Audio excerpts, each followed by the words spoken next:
तर युद्धामध्ये सायबर भामटे सुद्धा आपली पोळी भाजून घेत आहेत। महानगर गॅसचं कनेक्शन कट होईल अशी भीती दाखवत सायबर भामट्यांनी 4 दिवसात तब्बल 26 लाखांचा गंडा घातलाय। खास करून वृद्ध व्यक्तींना सायबर भामटे हे टार्गेट करतायत। मुंबईतल्या विलेपार्ले, पार्कसाइट, वडाळ्यामध्ये अशा घटना घडलेल्या आहेत। महानगर गॅसमधनं बोलतोय असं सांगण्यात आलं। गॅस कनेक्शन बंद होईल अशी भीती सायबर भामट्यांनी दाखवली आणि कनेक्शन बंद न होण्यासाठी पैसे भरा असंही सांगितलं आणि महानगर एपीके नावाची एक फाईल डाउनलोड किंवा क्लिक करायला सांगितली आणि काही क्षणात अकाउंट रिकामं केलंय। अधिक माहिती या संदर्भात घेणार आहोत। ऋतिक गडकवार आमचे प्रतिनिधी आपल्या सोबत आहेत। ऋतिक, अनेक सायबर भामटे आता खरं तर त्यांचं सुळसुळाट झालेला पाहायला मिळतोय। काय स्वरूपाचं आवाहन आता नागरिकांना केलं जातंय?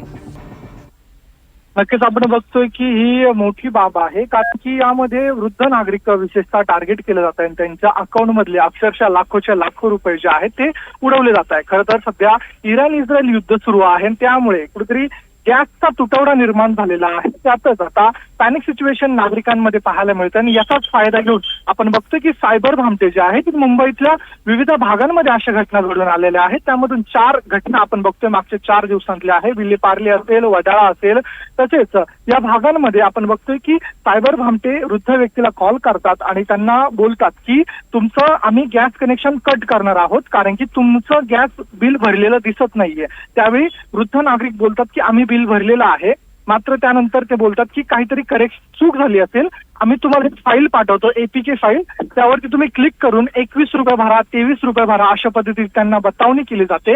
त्यानंतर वृद्धांनी त्यामध्ये पैसे भरल्यानंतर आपोआपच त्यांच्या अकाउंट मधले जे लाखो रुपये असतात ते उडून गेलेले आहेत। अशा अनेक घटना घडलेल्या आहेत। त्यामध्ये आपण बघतोय की आता 4 घटनांमध्ये 28 लाख रुपये जे आहेत ते या सायबर भामट्यांनी लुबाडलेले आहेत। तसेच मागचं जर रेकॉर्ड पाहता ही व्याप्ती जी आहे ती कोट्यवधी रुपयांची आहे आणि या संदर्भात मुंबई पोलीस आता तपास करतायत। तसेच एमजीएल जे ऑफिशियल त्यांची वेबसाईट आहे त्यावरून देखील वारंवार त्यांच्याकडून सूचना देण्यात येत आहेत की अशा कोणत्याही पद्धतीची आम्ही एपीके फाईल पाठवत नाही, त्यामुळे तुम्ही सावध राहा। नक्कीच, त्यामुळे अफवांना बळी पडू नका आणि अशा कोणत्याही फोन कॉलवरती विश्वास ठेवू नका, अशा भामट्यांवरती विश्वास ठेवू नका, हे मात्र महत्त्वाचं आहे। तुर्तास धन्यवाद ऋतिक या संपूर्ण माहितीसाठी।